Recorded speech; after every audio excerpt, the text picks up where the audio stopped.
Class में हम देखेंगे अध्यावरणीय तंत्र, त्वचा तंत्र। हमने पिछली क्लास में पढ़ लिए हैं हमारे मानव शरीर में 10 तंत्र पाए जाते हैं, जिनमें कि प्रथम हमने पढ़ा था त्वचा तंत्र। तो इसके विषय में थोड़ी सी जानकारी दी गई है, संक्षेप में दिया हुआ है। ये सभी थोड़ी थोड़ी जानकारी है आप लोगों के सिलेबस में, तो जितना दिया हुआ है हम उतना यहाँ देख रहे हैं। अध्यावरणीय तंत्र या त्वचा तंत्र। तो त्वचा के बारे में सभी को जानकारी है। हमारी त्वचा बहुत ही संवेदनशील होती है और ये हमें हमारे शरीर के तापमान को नियंत्रित करने में बहुत सहायक होती है त्वचा। दूसरा है किसी भी प्रकार के हानिकारक आघात पहुंचाने वाले बैक्टीरिया, वायरस हैं, उनसे भी हमें बचाने का कार्य करती है। तथा किसी प्रकार के स्पर्श, तापमान, दाब, पीड़ा के लिए इसमें ग्राही पाए जाते हैं, जो हमें सूचना प्रदान करते हैं ताकि हम उसके बचाव हेतु किसी प्रकार के उपाय कर सकें। तो ये देखो यहाँ पर दिया हुआ है अध्यावरणीय तंत्र, त्वचा तंत्र, इंटेग्यूमेट्री सिस्टम। इसमें हालांकि आप लोगों का जो एग्जाम है वो है तो ओटी टाइप क्वेश्चन रहेंगे उसमें, तो वहाँ की इसमें शायद इसकी जरूरत पड़ेगी नहीं। ये जानकारी के लिए है, जितना दिया है उसको हम यहाँ देख लें। आप अपनी कॉपी में ये डायग्राम बनाना चाहें तो बना सकते हैं, नोट्स में तैयार करना चाहें, नहीं तो इनकी विशेष महत्वपूर्ण भूमिका है। इसके कार्य अध्यावरणीय तंत्र की क्या भूमिका है, त्वचा तंत्र यह क्या कार्य करता है और हमारे लिए किस प्रकार सहयोगी है। हमारे शरीर को इसके कार्य लिखित देखो यहाँ पर नोट कर लेना सभी। हमारे शरीर को घातक पदार्थों तथा प्रभावों से सुरक्षा प्रदान करती है त्वचा।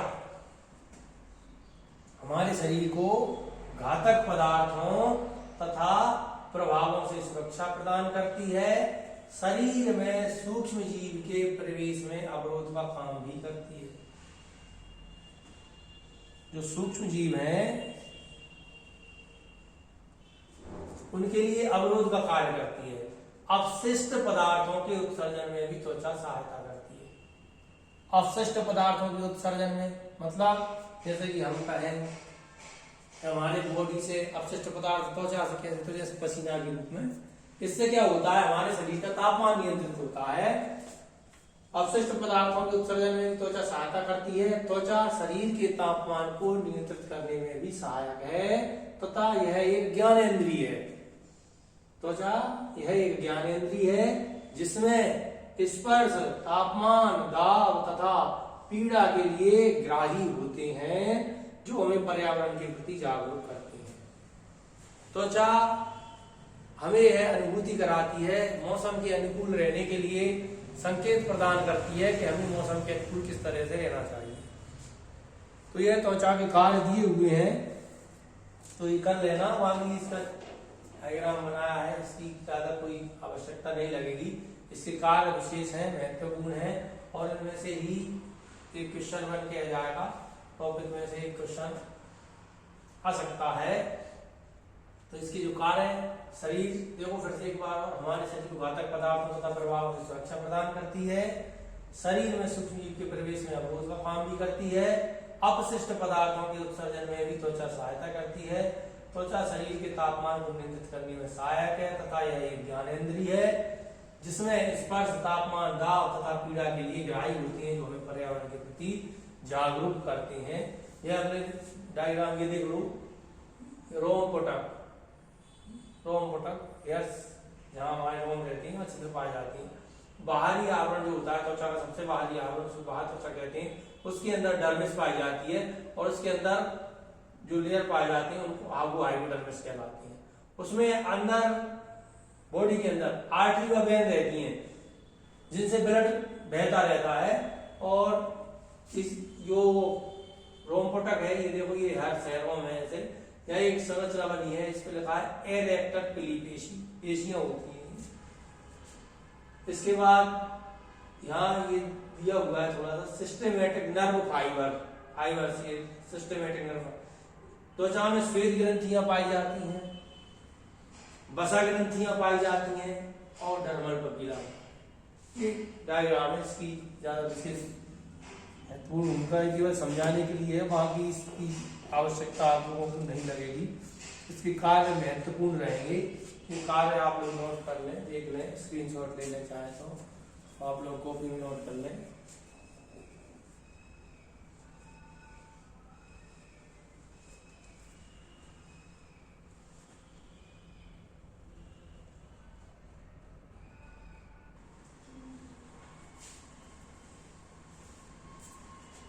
देखो हमने देखा अभी त्वचा तंत्र, हम देख रहे हैं कंकाल तंत्र। कंकाल तंत्र स्केलेटल सिस्टम। तो कंकाल अस्थियों के ढांचे को कंकाल कहते हैं। ये दो प्रकार के होते हैं, अक्षीय कंकाल और उपांगीय कंकाल। ध्यान देना जरा, अक्षीय कंकाल और उपांगीय कंकाल। अस्थियों के ढांचे को कंकाल कहते हैं, दो प्रकार के होते हैं, दो प्रकार विभाजित किया गया है, अक्षीय कंकाल और उपांगीय कंकाल। अक्षीय कंकाल के अंतर्गत करोटी यानी कि हमारी खोपड़ी मेरु सहित उर्वस्ती व पसलियों से युक्त होता है। अक्षीय कंकाल में क्या आता है, हमारा सिर आता है, इसके बाद मेरु तथा उर्वस्ती स्टर्नम, जिससे कि हमारी पसलियां जुड़ी होती हैं, एक चौड़ी हड्डी होती है और जिससे पसलियां जाकर जुड़ी होती हैं उसको उर्वस्ती कहते हैं, स्टर्नम कहती हैं। और पसलियां ये अक्षीय कंकाल के अंतर्गत आती हैं। तथा उपांगीय कंकाल, तो उपांगीय कंकाल में कंधे की अस्थियां, ऊर्ध्व शाखाएं यानी हमारे हाथों की और अध शाखाएं यानी कि हमारे पैरों की अस्थियों को शामिल किया गया है। तो इनके विषय में हम यहाँ देखेंगे। अस्थियों का वर्गीकरण है ये, जिसमें कि कौन सी अस्थि कहाँ पाई जाती है, आपके सिलेबस के अनुसार यहाँ पर ने जो उसमें दी हुई है, ज्यादा डीपली नहीं दिया है। जैसे यहाँ पर ये अक्षीय कंकाल में अस्थियां हैं या उपांगीय कंकाल में है, जैसा आपके सिलेबस में दिया गया है वही आपको बताया जा रहा है, ज्यादा डीपली नहीं दिया है। जैसे कि यदि हम विचार करें यार खोपड़ी, ये क्रेनियम है, 8 है, तो ये इनके अलग अलग क्रेनियम 8 के इनके अलग अलग नाम होते हैं। तो यहाँ केवल इतना दिया है, जो सिलेबस में दिया वो हमने तैयार किया है। देखो अस्थियों का क्षेत्रीय वर्गीकरण, कंकाल का क्षेत्र और अस्थियों की संख्या। अब कंकाल का क्षेत्र, यहाँ पहले हमने देखा अक्षीय कंकाल, अक्षीय कंकाल के विषय में। तो अक्षीय कंकाल में कौन कौन सी अस्थियों को शामिल किया गया है? अक्षीय कंकाल में ये देखो, पहले करोटी, स्कल यानी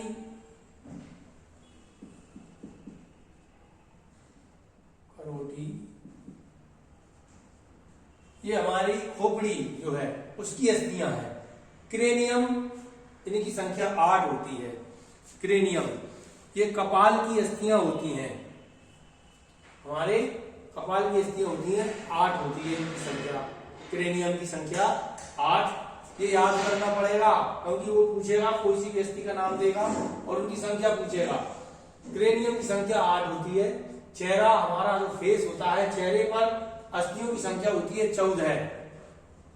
श्रवण अस्थिका, श्रवण अस्थिका, ये श्रवण अस्थियां, ये कर्ण अस्थियां होती हैं तथा इनकी संख्या 6 होती है। श्रवण अस्थिका कानों में पाई जाती है हमारी और इनकी संख्या 6 होती है। कंठिका, यह गले में पाई जाने वाली अस्थि है और इसकी संख्या 1 होती है। ये हमारी खोपड़ी की अस्थियां हो गई, क्रेनियम, चेहरा, श्रवण अस्थिका और कंठिका, ये इतनी अस्थियां पाई जाती हैं।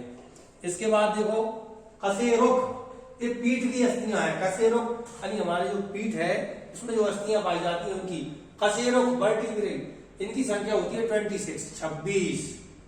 और उर्वस्ती स्टर्नम, हमने बताया छाती के अंदर इससे पसलियां जुड़ी रहती हैं। स्टर्नम एक चौड़ी हड्डी होती है जिससे कि पसलियां जुड़ी हुई होती हैं, उसको स्टर्नम कहते हैं या उर्वस्ती कहते हैं। इस उर्वस्ती 1, इसकी संख्या 1 होती है तथा पसलियों की टोटल संख्या 24 होती है। 12 पाई जाती है, तो ये 24 होती है टोटल। यहाँ ध्यान देना, खोपड़ी में क्रेनियम 8, चेहरा 14, श्रवण अस्थिका 6 और कंठिका 1। इसके बाद कशेरुक, इनकी संख्या 26, प्रोस्थी स्टर्नम 1 और पसलियों की टोटल संख्या 24। ये हमने अक्षीय कंकाल की अस्थियां और उनकी संख्या यहां देखी। इसके बाद देखो यहां पर ये उपांगीय कंकाल, एपेंडिकुलर स्केलेटन, इसमें जो विभाजन है उसकी अस्थियों के नाम और उनकी संख्या देखो। अंश मेखला, कंधे की अस्थियों को अंश मेखला कहा जाता है। अंश मेखला, तो कंधे की अस्थियों को अंश मेखला कहा जाता है। उनकी संख्या 2 होती है। जत्रुक, इनकी संख्या 2 होती है और स्कैपुला, इसकी संख्या भी 2 होती है। ऊर्ध्व शाखाएं यानी कि हमारे हाथ ऊर्ध्व शाखाएं, या इन्हें अग्रपाद भी कहते हैं। अग्रपाद की अस्थियां, हाथों की अस्थियों को अग्रपाद की अस्थियां कहा जाता है या ऊर्ध्व शाखाएं कहते हैं। देखो यहां पर ऊर्ध्व शाखाएं, ध्यान देना एक बात और, कि दोनों हाथों में सम्मिलित रूप से मिलाकर अस्थियों की संख्या 60 होती है, 60। ऐसे ही दोनों पैरों की अस्थियों की संख्या भी 60 होती है। तो ये ऊर्ध्व शाखाएं यानी हमारी दोनों भुजाएं, इनकी अस्थियां। तो प्रगंडिका, ह्यूमेरस, ये ऊपरी बाहु, ऊपरी भुजा पाई जाती है। प्रगंडिका, ह्यूमेरस, इनकी संख्या 2 होती है। रेडियस, ये इनकी संख्या भी 2 होती है। ये कोहनी के नीचे जो हड्डियां पाई जाती हैं, इनमें रेडियस और अल्ना ये पाई जाती हैं। इनकी संख्या 2 होती है। मणिबंधिकाएं, कार्पल्स, इनकी संख्या 16 होती है और यह कलाई में पाई जाने वाली अस्थियां हैं। कार्पल्स, इनकी संख्या 16 होती है, मणिबंधिकाएं कहती हैं। कर्णिका, मेटाकार्पल्स, इनकी संख्या 10 होती है और ये हथेली में पाई जाती हैं। और अंगुलियां, फैलेंजेस कहते हैं, इनकी संख्या, इसमें अस्थियों की संख्या 28 होती है, 28 होती है। तो ऊर्ध्व शाखाएं यानी हमारी दोनों हाथों की अस्थियों की संख्या फिर से देखें। प्रगंडिका 2, ऊपरी बाहु में पाई जाती है, दोनों हाथों की 2। रेडियस 2 और अल्ना 2, दोनों हाथों की संख्या। मणिबंधिकाएं, कलाई में पाई जाने वाली अस्थियों की संख्या 16 है। कर्विका, ये हथेली में पाई जाती है। कर्विका, कर यानी हाथों से कहते हैं कर्विका, इनकी संख्या 10 और अंगुलियों में अस्थियों की संख्या 28। अब ये श्रोणी मेखला, जरा ध्यान देना, श्रोणी मेखला कैसे कहते हैं। श्रोणी मेखला, ऐसे कूले की अस्थियों को श्रोणी मेखला कहा जाता है और उनकी संख्या तो मानी जाती है। बाकी जो यहाँ में ऊर्ध्व शाखाएं लिखा है, ये अध शाखाएं यानी कि हमारे पैरों की अस्थियां हैं। देखो, पूर्विका, फीमर, ये हमारी जांघ में पाई जाने वाली अस्थि है, फीमर।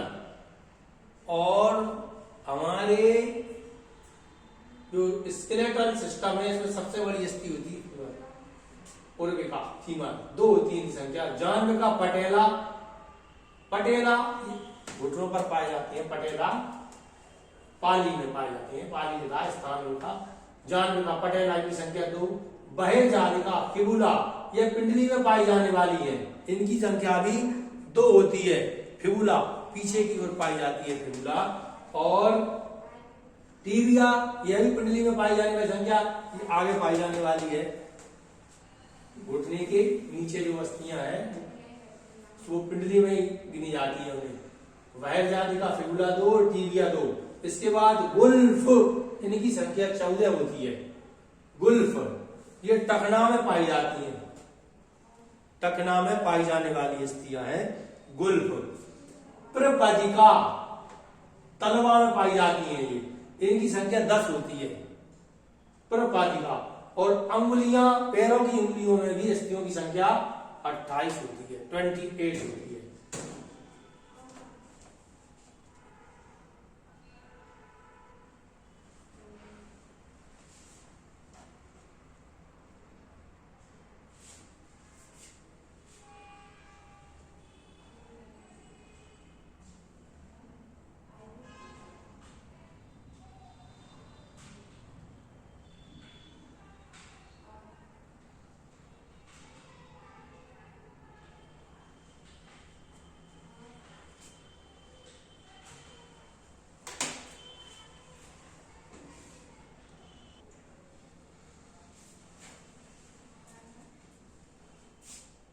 कि आप लोगों के सिलेबस में जो बुक है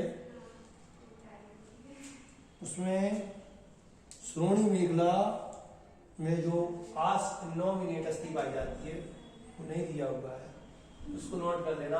ऑस इनोमिनेट, इनकी संख्या भी 2 होती है। इस प्रकार ये टोटल संख्या 206 होती है। मनुष्य के शरीर में टोटल 206 हड्डियां पाई जाती हैं। 206 अस्थियां होती हैं।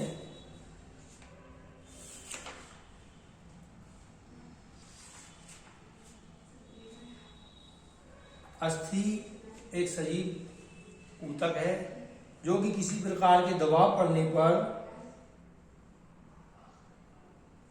लंबे समय तक यदि ऐसा रहता है तो वह अपने आप की संरचना में थोड़ा सा परिवर्तन करने में भी सक्षम होती है, यानी अस्थि टेढ़ी भी हो जाती है कभी कभी।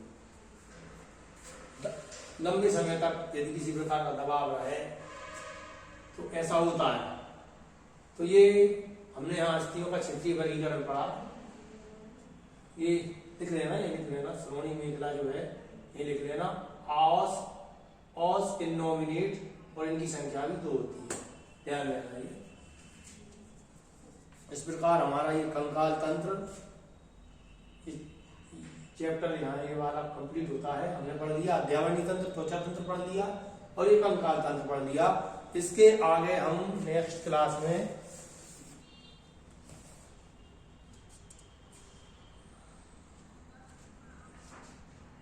देखो, अभी देखो अब अस्थियों का संयोजन। अस्थियां किस प्रकार से बनी होती हैं भाई, कैसे बनती हैं? अस्थियों का संयोजन होता है तो अस्थियों में एक जैव पदार्थ पाया जाता है ऑर्गेनिक मैटर, और एक अजैव पदार्थ पाया जाता है इनऑर्गेनिक मैटर। जो जैव पदार्थ है यह कोलेजिन रेशों से बना होता है। जैव पदार्थ कोलेजिन रेशों से बना होता है जो कि कुल भार का 1/3 होता है।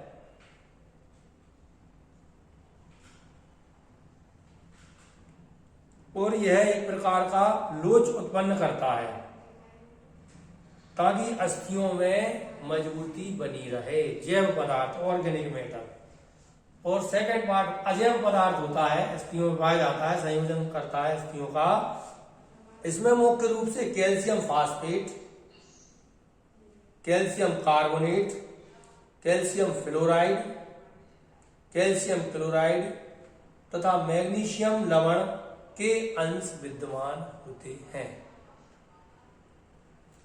यह कुल भार का 2/3 होता है तथा एक आधार उपलब्ध कराता है जो कठोरता तथा सुगढ़ता प्रदान करता है। अस्थियों का संयोजन। अस्थियों के संयोजन में जैव पदार्थ और अजैव पदार्थ ये पाए जाते हैं। अब अस्थियों का क्या कार्य है?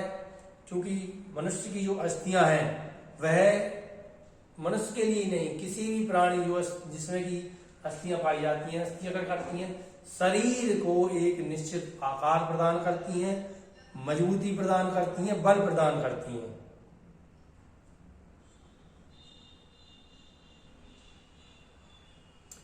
क्योंकि यहाँ मनुष्य के लिए बात हो रही है तो अस्थियां, मनुष्य की अस्थियां जो हमने अभी विभाजन पढ़ा, यह खोपड़ी, मेरुदंड, वक्षीय पिंजर, क्रम से मस्तिष्क मेरुरज्जु तथा वक्षीय अंतरंग, इन सभी को ये सुरक्षित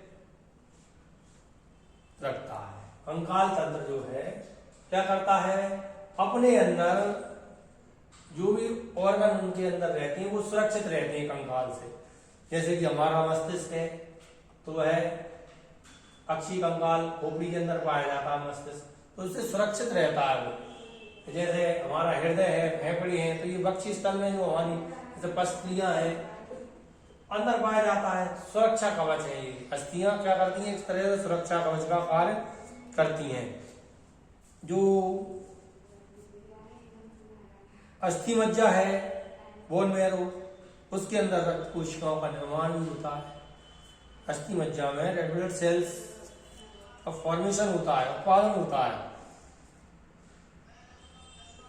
अस्थियां कैल्शियम तथा फास्फोरस के भंडारण के लिए भी उपयुक्त स्थान है।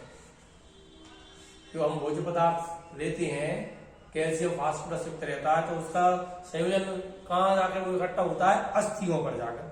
तो अस्थियां क्या करती हैं? कैल्शियम और फास्फोरस के भंडारण के लिए भी उपयुक्त स्थान होती हैं। और जो हमारी खोपड़ी की अस्थियों में बड़ा परानाशिका वायुकोटक पाया जाता है, यह आवाज की टोन को प्रभावित करता है।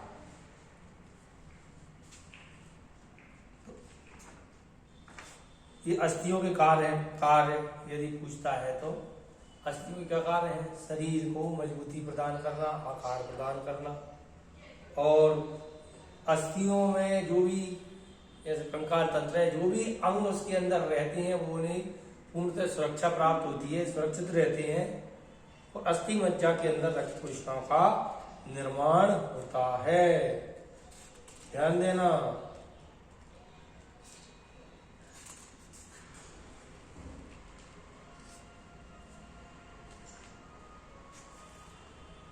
अब हम पढ़ेंगे अगली क्लास में अगला नेक्स्ट पेशीय तंत्र।